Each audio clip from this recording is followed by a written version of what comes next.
Once again, the year has sped by and we're set to welcome in 2025.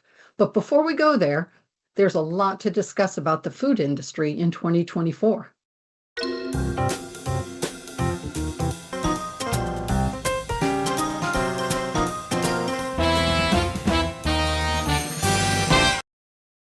So just as in years past, I, your Tag Talks host, Lisa Lupo, am welcoming TAG's founder and CEO, Dr. David Acheson, to talk about some of the most significant events of 2024 and what they meant for the food industry. Welcome, David. Thank you, Lisa. Good to be with you one more time. Always great to have you, even though it means another year is gone in this case. Yep. So looking at 2024, what do you see as having been the top most impactful food safety event in the food industry, and what was such an impact? That's a great question. And I think 2024 is going to go down in the history books. At least I hope that it's history, because with a bit of luck, what we're seeing this year won't continue to repeat. And it'll become like a little bit of a standout year. But for some reason, we seem to have gone through, particularly the latter part of the year, just one recall after another, one outbreak after another, commodity pathogen connections that we don't typically see. I don't want to call it weird because that just doesn't sound very scientific, but it's unusual. And, it's got a lot of people saying, well, what's going on? Is the food supply getting less safe? It's like, what's happening? I mean, clearly there was some significant outbreaks that we've seen related to Listeria, E. coli, a lot of people getting sick, unfortunately, people losing their lives as a result of that. I think another thing that stands out a little bit is, once again, the regulatory agencies have been bashed around a bit for different reasons this time. I think USDA more on its oversight, and FDA more on its sort of lack of keeping up with chemical risks. But it is a year that stands out right now with like, there's just a lot of things going on related to food safety. Okay. So, that was kind of the top, is just that there are lots of these recalls and such. What are some of the other kind of critical events, issues, or regulatory actions even that took place in 2024? Well, moving into sort of the political realm, the regulatory realm, there's not a ton of stuff that happened on the regulatory side from FDA. We're obviously, we're still working on the traceability rule, which we've got another 12 months or so before it, at least theoretically, becomes a requirement. On the USDA side, we've seen a lot of action on salmonella. That's continued to be a major push, with historically the agency, that's Food Safety Inspection Agency, coming out with requirements around breaded chicken, which has now been followed up with proposed requirements around salmonella in all poultry, not just breaded chicken. Slightly different standards. So from a regulatory perspective, that's one of the biggest things that I think we've seen. But yeah, that's meat and poultry centric. It's essentially with regard to salmonella. I think other political things that we've seen, or similar regulatory strategies, have come out at the state level. I mentioned just now about chemical focus from FDA. I think very clearly we've seen a chemical residue focus from the state of California, with FDA kind of playing catch up, or trying to. Obviously, the other elephant in the room in 2024 was the election, and the whole movement that was focused on Make America Healthy Again, and our president-elect announcing that he wants to put RFK Jr. as the head of Health and Human Services, with a mandate to go fix the food system and make America healthy again. So, while that hasn't turned into anything yet other than rhetoric, it has been a lot of that. There's been a lot of talk. There's been a lot of speculation as to what it's going to mean. So that's clearly a big event in 2024 that will track out into the future in some unknown way, perhaps. But so it's been as usual in the food world. It's been a year of change and angst and challenges to the food industry, and like, where's it all headed, and where are we going? Right. So given a few of those, say, the chemicals, the salmonella, the changes, in regulatory, what can or should the industry be doing? Are there things that they should be looking ahead to do or doing now to improve or just to catch up even? Well, that's industry can react to requirements. I mean, the industry broadly, from a regulatory perspective, is obviously focused on being compliant with traceability rules on the FDA side. On the FSIS side, there's dialogue around the salmonella requirements or proposed requirements and regulations, so that's all happening.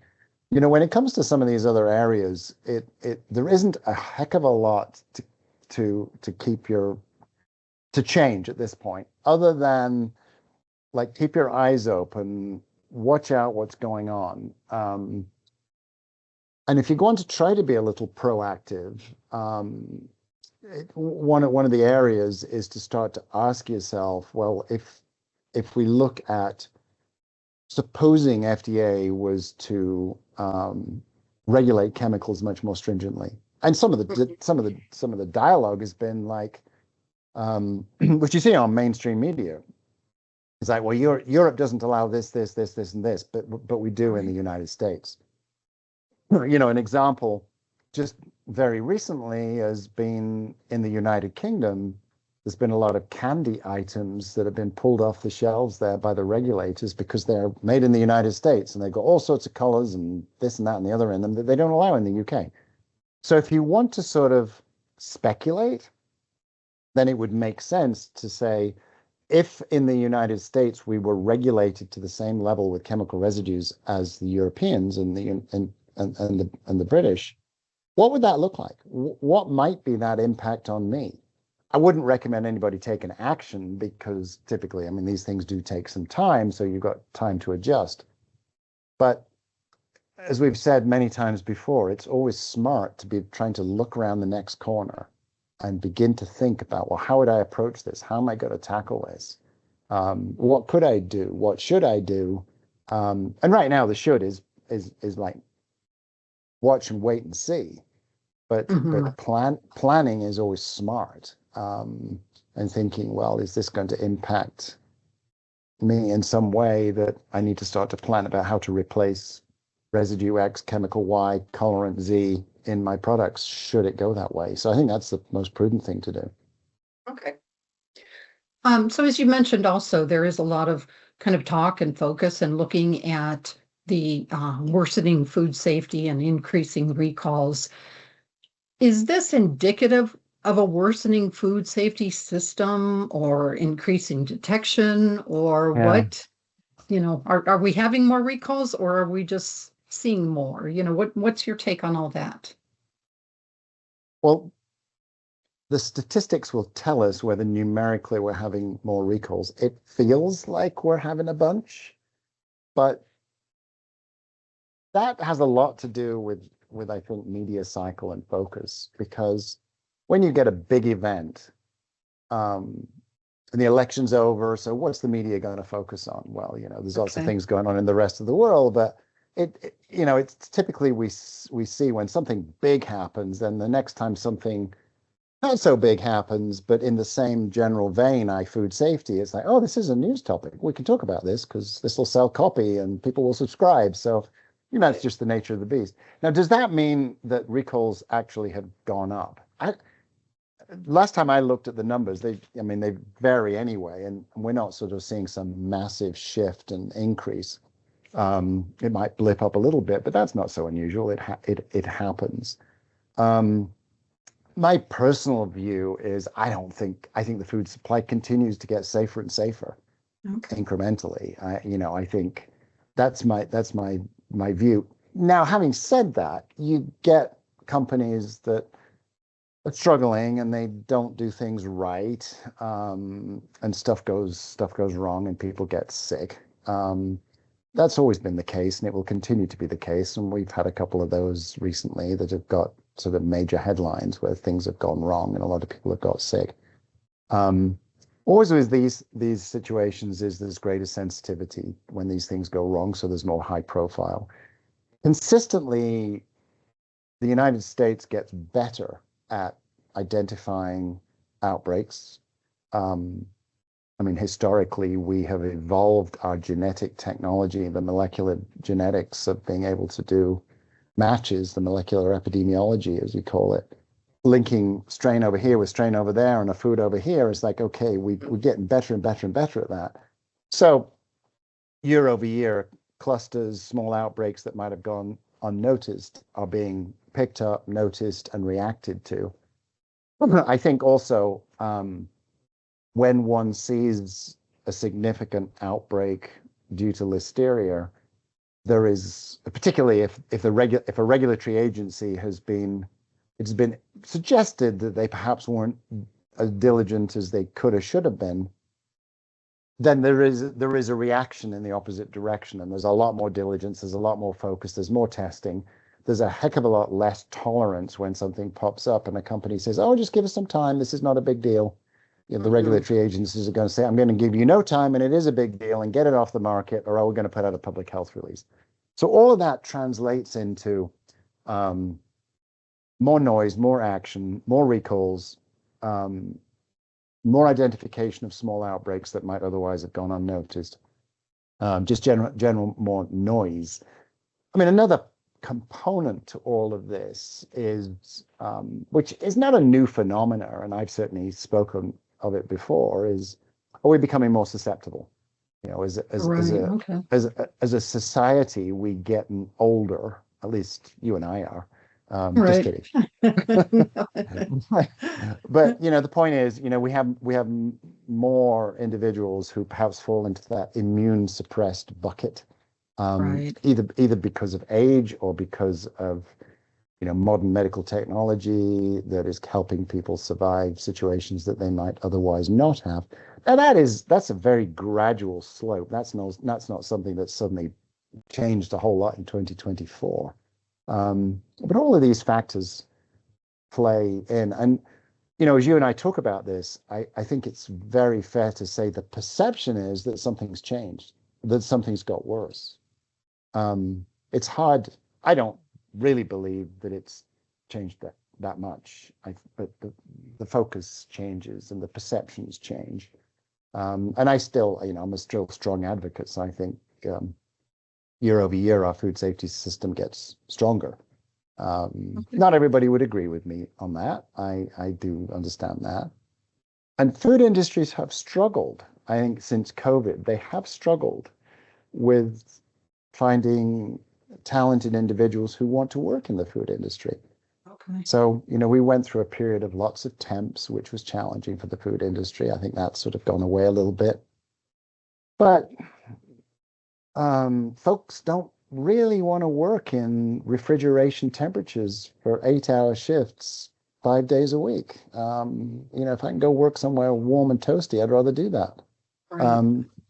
So I think the food industry has continued to struggle to find good people and maintain them. And, you know, that's a training issue. And so all of these factors sort of play in to create a dynamic situation that we're all striving to manage. Okay. So let's switch over and take kind of a silver lining approach here. Where did the industry do well? What are some positive aspects that we can look back on? Well, I think what the industry has done is that they have taken these challenges seriously. Okay. Certainly, the companies that TAG works with come to us and saying, "Hey, we want to get better. We want to do things better." And this is sometimes it's triggered by a disaster or a near or a close call or something that hasn't gone well. But a lot of it is just, you know, the environment has changed and we want to make sure that we're optimizing our systems. You know, those are companies we love to work with because essentially they're saying, "We think we're good, but can you come check?" And sometimes when we do, they are, and we tweak it. And sometimes it's like, well, you're not as good as you thought you were, and they're open to solutions. So I think there has been increasing recognition in the food industry that the challenges have changed, and companies, they want to try and do the right thing, especially if they're, if they're high profile, large brands, working to try to reduce risk. So they've done a lot of those things well. I think, companies have trying to look around the corner and say, well, which are the chemical residues and the things that we need to worry about? Big changes in packaging. Again, not all in 2024, but over the last several years, there's been a focus on some of the quote forever chemicals in packaging, and food companies have definitely worked to try to remove those out of the system. I think we've continued to see the produce industry trying to understand risk. When one's growing something out of doors and it's not going through a kill step, how can we continue to drive down risks with water quality or understanding how microbes spread? So the industry's continued to do a lot, but it remains a low margin business, and companies have to look about where are we putting our money to invest, and they're not neglecting food safety for the most part, that's for sure. But Yeah, good. it's I think it's been a bit of a struggle for all sorts of Okay. reasons this year. Consumers have felt the pressure, and all sorts of external forces. Things have cost a little more, and everything's just become a bit more challenging. Okay. So we've covered a lot of issues here. Kind of wrapping up 2024, what would be your assessment related to food safety or the food industry as a whole? What would kind of be the takeaways? I think the key takeaway there, Lisa, is it's become higher profile. Okay. Right now, I think your average consumer is more sensitized to foodborne illness outbreaks than they have been in a little while, because we've had some high profile brands that have been in the news big time. And that always sort of sensitizes people. So, I think 2024 has been a year where food safety, sometimes you don't talk about it all year. I mean, we do, but consumers don't. This year, I think, Right. particularly in the last 6 months, it's been on the news. It's become a hot topic. So that raises the ante on the regulatory side, on the industry side. It increases the risk. It increases the exposures. It increases the risk of litigation when things go wrong. It increases the likelihood of dots being connected and outbreaks and clusters being associated with food. So the food industry is aware of that. I think the other big message for 2024 is, aside from it's become high profile, that is then linked with the election, where we got the big Make America Healthy Again movement, which is not focused on microbes, it's focused on chemicals. And there's a lot of Right. questions about where's that going to go. But in 2024, it's like squarely sitting on the table. It's the elephant in the room. And is it going to go left, right, upwards, downwards, or sideways? Who knows?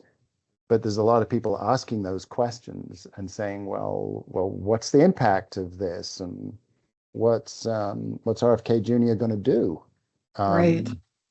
And I think that's a significant component of where the year has landed in December 2024. Is what's the next 4 years going to look like? Okay. Well, that was kind of a really good ending there, since in our next episode, everyone stay tuned for January, where David will discuss 2025. But I'd like to thank you for your insights on 2024. So be sure to stay tuned to Tag Talks Food Safety, and also like, follow, or subscribe on YouTube, Spotify, or your favorite podcast platform to be sure you stay up to date. Thank you. And thank you again, David. Oh, you're welcome. Thank you.